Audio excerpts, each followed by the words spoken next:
করে তার চেয়ে বড় আওয়ামী লীগ করি আমরা, বুঝলেন না, আমাকে জন্মগত আওয়ামী লীগ। জুলাই গণহত্যা ও অগ্নিসংযোগ শেখ হাসিনার ঘটক আওয়ামী লীগ করে তার চেয়ে বড় আওয়ামী লীগ করি আমরা, বুঝলেন না, আমাকে জন্মগত আওয়ামী লীগ।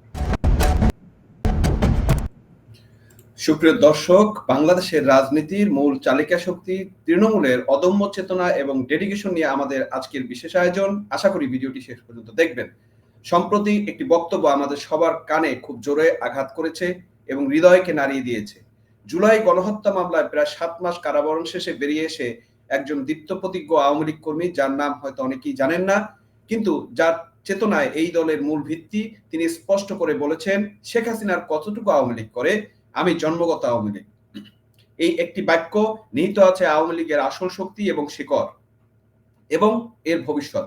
এই কর্মী যিনি জেল খেটেছেন, আবার জেলে যেতেও প্রস্তুত, তিনি প্রমাণ করলেন কেন শেখ হাসিনা জোর গলায় বলতে পারেন যে আমার সকল শক্তি আমার তৃণমূল। আজ আমরা বিশ্লেষণ করব কিসের ভিত্তিতে এই কর্মী এই কথা বলার সাহস রাখেন। আওয়ামী লীগের এই 5 কোটি জীবন দিতে প্রস্তুত তৃণমূলের শক্তি আসলে কারা এবং কি। যখন একজন কর্মী জেল থেকে বেরিয়ে এসে জীবনের চরম অনিশ্চয়তার মুখে দাঁড়িয়ে তার নেত্রীকে উদ্দেশ্য করবে বলেন আমি জন্মগত আওয়ামী লীগ, তখন এটি কোনো উদাত্ত নয়, এটি হলো আদর্শের প্রতি প্রশ্নতীত অঙ্গীকারবদ্ধ থাকার একটা প্রশ্ন। জন্মগত অঙ্গীকার।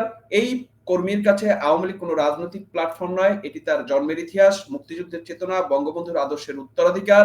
তাদের কাছে শেখ হাসিনা হয়তো এখনকার নেতৃত্ব, কিন্তু দলের মূল চেতনা এসেছিল বঙ্গবন্ধু থেকে, যা তাদের শিরায় শিরায় প্রবাহিত।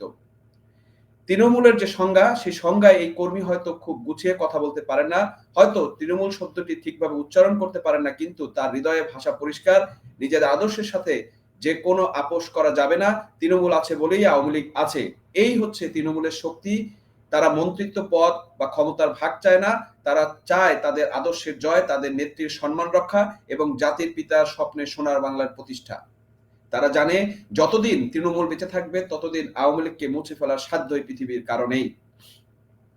আমরা একটু এর বক্তব্যটা বা রিপোর্টটা পুরোটা দেখতে চাই, তারপর বাকি বিশ্লেষণে যাব। দর্শক, জুলাই গণহত্যা ও অগ্নিসংযোগ মামলায় দীর্ঘদিন কারাভোগ করে মাগুরা কারাগার থেকে মুক্তি পেয়ে জেলগেটের সামনে প্রিয় সন্তানকে বুকে তুলে নিলেন মোহাম্মদপুরের যুবলীগ কর্মী সুজন।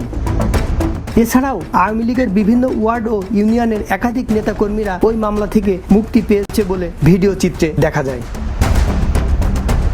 জুলাই গণহত্যা মামলা থেকে জামিনে এসে বাবু শেখ নামের এক আওয়ামী লীগের কর্মী জানান তার অনুভূতির কথা। আপনি তো বাবু শেখ বলছিলেন না? হ্যাঁ, আমি বাবু শেখ। কি মামলায় গিয়েছিলেন আপনারা জেলখানাতে? ভাই মার্ডার, নাশকতা মার্ডার, জুলাই যোদ্ধা। আমি পেলাম 7 মাস 12 দিন। আমার চাচা একটা রয়েছে এখনো, আমাকে ফ্যামিলিতে মোট 6 জন গেছিলাম।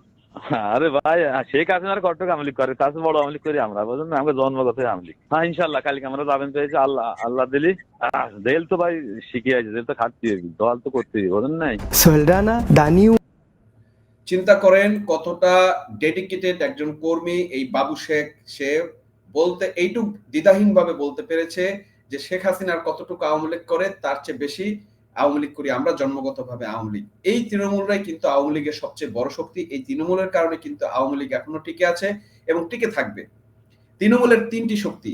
এক হচ্ছে আদর্শের সাথে আপোষহীনতা, তারা যে কোনো পরিস্থিতিতে দলের মূলনীতি অর্থাৎ জয় বাংলা এবং মুক্তিযুদ্ধের চেতনা থেকে সরে আসে না। 2 নম্বর হচ্ছে বলিদান এবং ডেডিকেশন, তারা জেল জুলুম মামলা এমনকি জীবন দিতে প্রস্তুত। এই ডেডিকেশনই আওয়ামী লীগের অন্যান্য দল থেকে আলাদা করেছে। 3 নম্বর হচ্ছে নেতৃত্ব তৈরি, তারাই শেখ হাসিনাকে সরকার বানায়। আমরা আওয়ামী লীগ করে শেখ হাসিনাকে সরকার বানাই, এই বাক্যটি প্রমাণ করে তৃণমূল নিজেকে স্রেফ সমর্থক নয়, বরং ক্ষমতা তৈরির মূল কারিগর মনে করে। তৃণমূল কর্মীর প্রশ্নটি ছিল অত্যন্ত সরল, শেখ হাসিনা আর কতটুকু আওয়ামী লীগ করে। এই প্রশ্নটি আসলে নেত্রীর প্রতি কোনো ক্ষোভ নয়, বরং এটা হলো তৃণমূলের এক নীরব চাওয়া, নেত্রী যেন সবসময় তৃণমূলের এই আত্মত্যাগকে মনে রাখেন এবং স্মরণ করেন। শেখ হাসিনার যে আওয়ামী লীগ, শেখ হাসিনা মূলত পরিবর্তনের আওয়ামী লীগ করেন। আর আওয়ামী লীগ 4 স্তরের উপর দাঁড়িয়ে আছে, সেটা হচ্ছে কি উন্নয়ন এবং প্রবৃদ্ধি। তার সরকার গত 15 বছরে বাংলাদেশকে স্বল্পোন্নত দেশ থেকে উন্নয়নশীল দেশের কাতারে নিয়ে গেছেন। তার আওয়ামী লীগ হলো উন্নয়ন এবং ডিজিটাল বিপ্লব এবং অর্থনৈতিক স্থিতিশীলতার প্রতীক।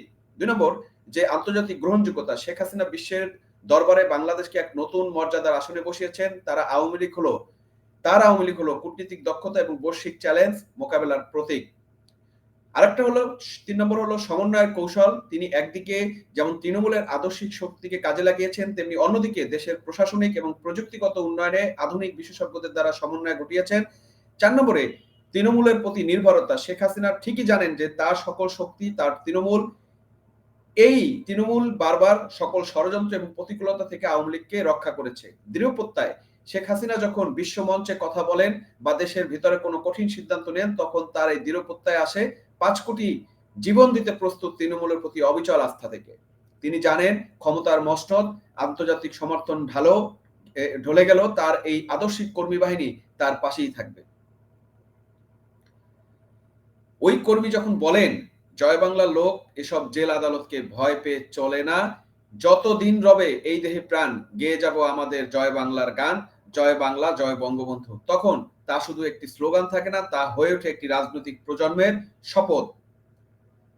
দর্শক মনে রাখবেন, এই যে জয় বাংলা এবং জয় বঙ্গবন্ধু স্লোগান, এটা কিন্তু এক নতুন রাজনৈতিক প্রজন্মের শপথ।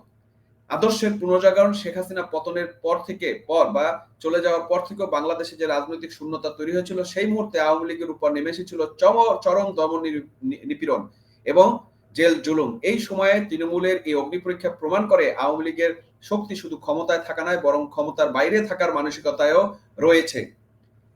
এই কর্মীর যে জেলে যাওয়ার যে প্রস্তুতি, সেই কথাটা কিন্তু প্রমাণ করে যে এই কর্মী জেল খাটে বের হয়ে আবার জেলে যাওয়ার প্রস্তুতি নেয়, কারণ সে আদর্শের সাথে আপোষ করে না। এটাই হলো আওয়ামী লীগের রাজনীতি, নতুন চেতনার জন্ম। জামাত বিএনপি ধ্বংসের প্রত্যয়। এই তৃণমূলের শক্তি প্রতিজ্ঞা করেছে জামাত বিএনপিকে ধ্বংস করে বাংলাদেশকে আবার নতুন করে সাজাবে। এই ধ্বংসের কথা বলতে তারা বুঝিয়েছেন তারা যে রাজনৈতিক ধারাকে প্রতিহত করবে, যা দেশের মুক্তিযুদ্ধের চেতনা এবং প্রগতিশীলকে অস্বীকার করে। তার মানে এই বিএনপি এবং জামাত এরা কিন্তু মুক্তিযুদ্ধ এবং প্রগতিশীলকে অস্বীকার করে। সুতরাং এই তৃণমূল কর্মীরা এই প্রতিজ্ঞাবদ্ধতা রয়েছে যে এই অপশক্তিকে প্রতিরোধ করে এদের বিরুদ্ধে জয়ের নিশানা উড়াবে।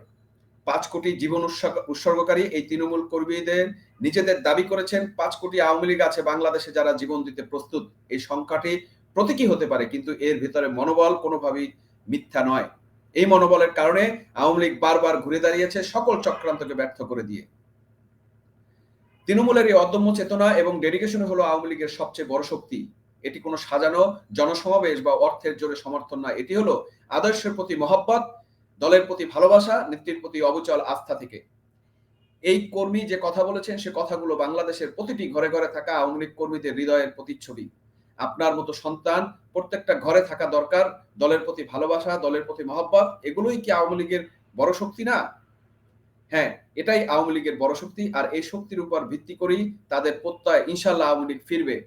এই অদম্য তৃণমূল শক্তি যতক্ষণ জাগ্রত থাকবে, আওয়ামী লীগকে পরাস্ত করা অসম্ভব এবং অসম্ভব।